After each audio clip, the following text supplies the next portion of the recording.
I'm joined by Andrew Marr in the studio now, LBC presenter, most of the week, Monday to Thursday from 6 o'clock, as you well know. Andrew, how long has she got? I think if she doesn't go today, they'll get her out next week or the week after. The choice is to go today with dignity, in her own words, on her own terms, or be pulled out in a much more humiliating fashion later. And this press conference at 2:30, that is, I guess, an opportunity for her to do that. It would be an opportunity. But there are other options available to her, aren't there? And she'll probably take those. Well, there certainly are. I mean, we're hearing right now that she's appointing Jeremy Hunt as her new Chancellor of the Exchequer. Now, Jeremy Hunt is very much on the opposite wing of the Conservative Party to her. He would not share any of her sort of core economic views about growth and unfunded tax cuts or anything like that. So it is the most radical message she could send to the markets about change. I've changed my mind. I've got it wrong. I'm U-turning on the whole thing. The anti-Quasi candidate. He is the anti-Quasi Chancellor. The other thing I would say about it, now, I think she's toast. But if she's not toast, I think what she's doing is she is, as it were, listening to the plotters who are moving against her at the moment. And their idea was assemble a kind of shadow cabinet, a shadow Tory cabinet, reaching out to all parts of the party, and then go in and tell her it's over and replace her with a kind of emergency Conservative cabinet which looks in all directions inside the Conservative Party.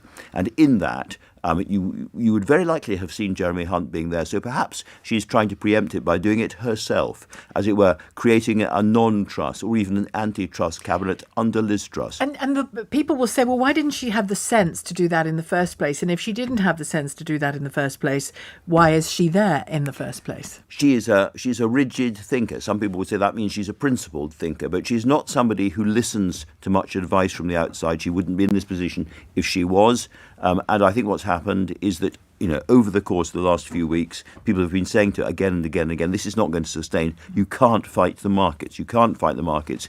And she's thought, I don't know what she's thought. She's thought she can't. But what we have to say today is if you get rid of your mini budget, that means you've got rid of your growth strategy. If you get rid of your growth strategy and the Chancellor, who is your front person, because they were joined at the hip on this stuff. Who are you, anyway? Then there is it's not that she hasn't got a programme or that she hasn't got an agenda. I would say at this moment, she hasn't got a purpose in government at all.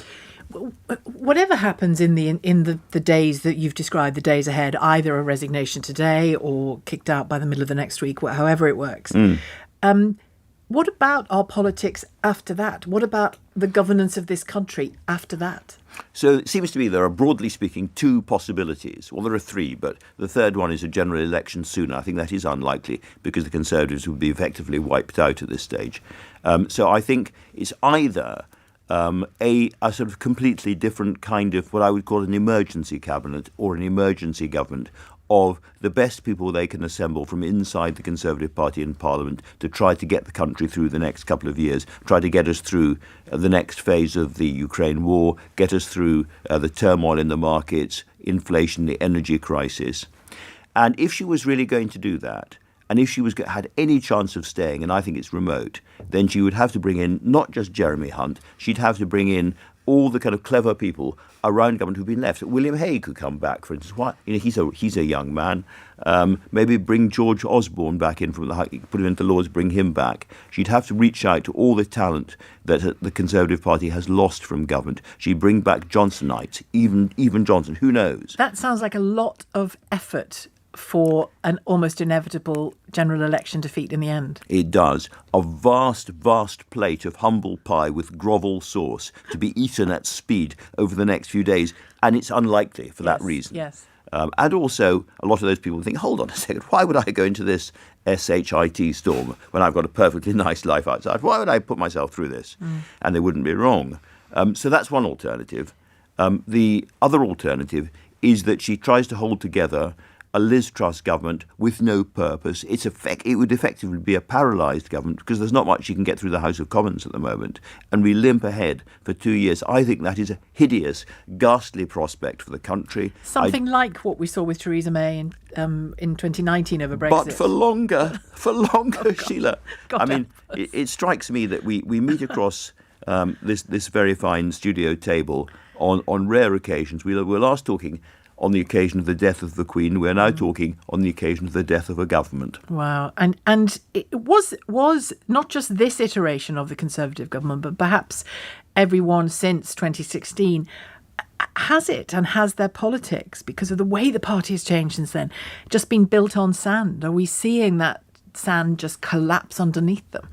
I think it's the lure of extreme thought, the lure of ideology.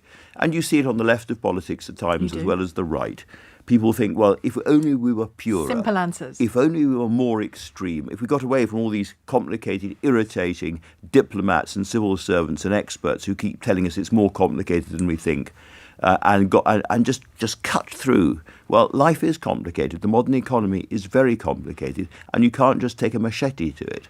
And I think it's that kind of simplistic thinking. And I think what really went wrong is when Liz Truss was talking to the Conservative members, and they were in a pretty hacked-off mood already at that point, because they were thinking about the fall of Boris Johnson. They were suspicious.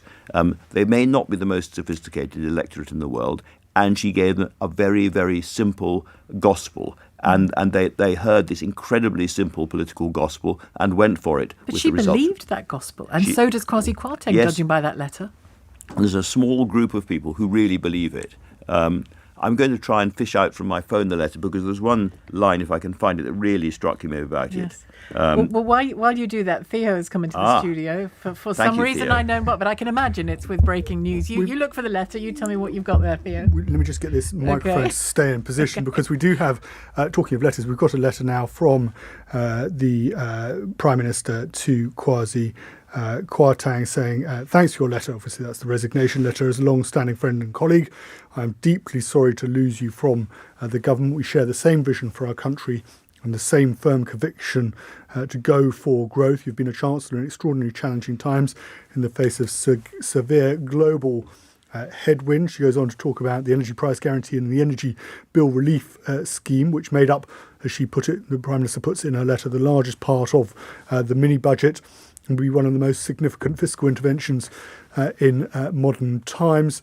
She says you've cut taxes for working people by legislating this week to scrap the increase in the national insurance contributions. You've set in train an ambitious set of supply-side reforms. Totally disassociated from reality.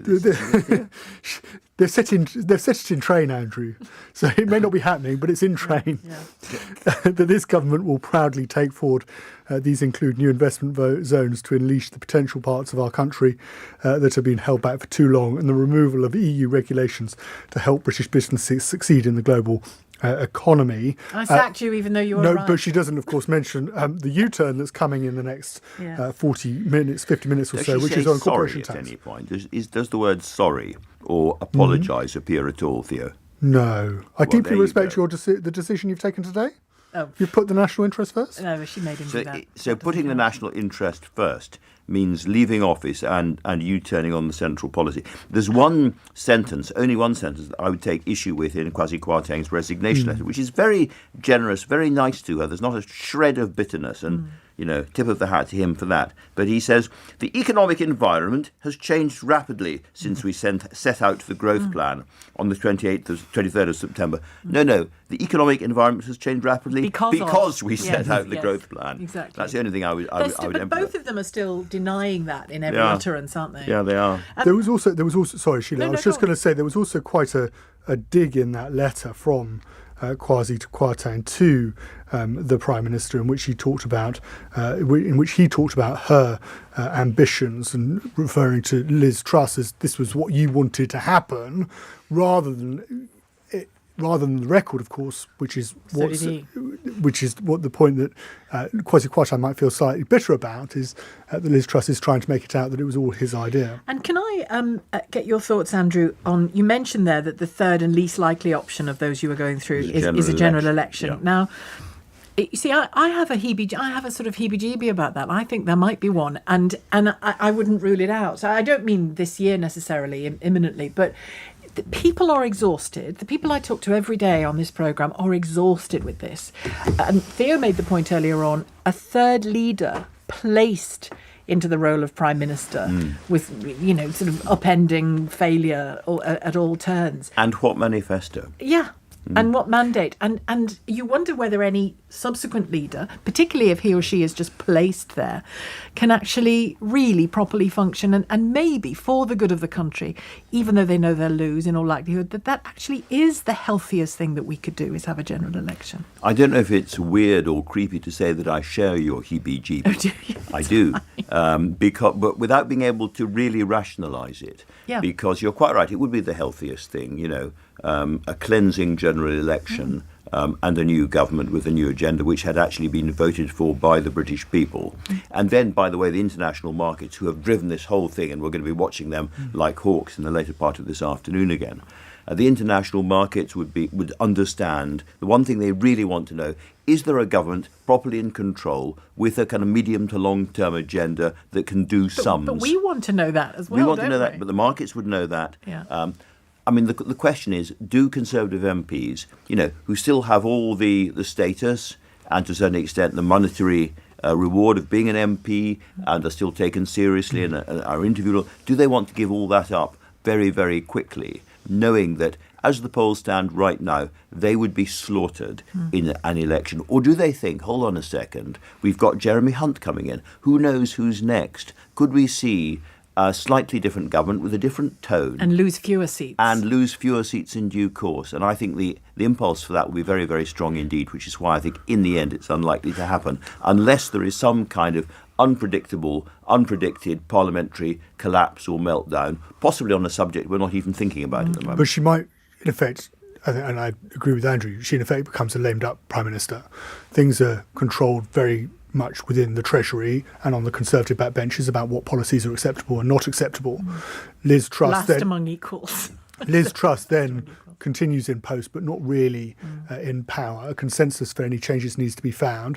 The economic, and this would be the strategy that you'd run through the next 2 years and hope that the economic situation is better than the one now. And rather than being, say, 30 points down by the time you go to the ballot box, you're only, say, 10 or 15, because at the moment the Conservative Party faces an existential threat of going below 100 seats. And just to jump in there with you, the difference between that is a Conservative Party which suffers a damaging defeat and is not in opposition for 5 or 10 years, and a Conservative Party so smashed and splintered it never recovers. That's what they're looking at. We've had this conversation over the years about Labour recently as well, haven't we? Whether it was over for Labour after the Miliband years, after the Corbyn years, and and we're all buying shares in Keir Starmer right now, are we not? He no longer looks so dull and grey and dreary. People want a bit of dull, I think. But you don't get back if you see, as Andrew says, a Conservative Party that say is smashed down to 60 odd seats. That was one YouGov poll a couple of weeks ago. One poll said 3 seats. 3 seats. I mean, it's ridiculous. Yeah, I mean that's existential. But let's say you go down to 60, 70 seats, you don't get that back in one electoral cycle. You don't necessarily get that back in 2. You'd have to wait for half a generation, 10, 15 years before you can even contemplate a Conservative government being in power again. And that's what they want to avoid. Conservative MPs want to avoid Not happening. all of them, because Isabel Hardman, as I mentioned earlier on Question Time last night, said some Conservative MPs she's been speaking to, the Westminster journalist Isabel Hardman, are saying to her, we need a period in opposition. We're an exhausted party. Is that performative? Yes, and of course, they're only human, and some of them are absolutely so depressed they're almost deranged as they look ahead. So, of course, some people will feel like that. Yes, it's spreading, it's catching. Help.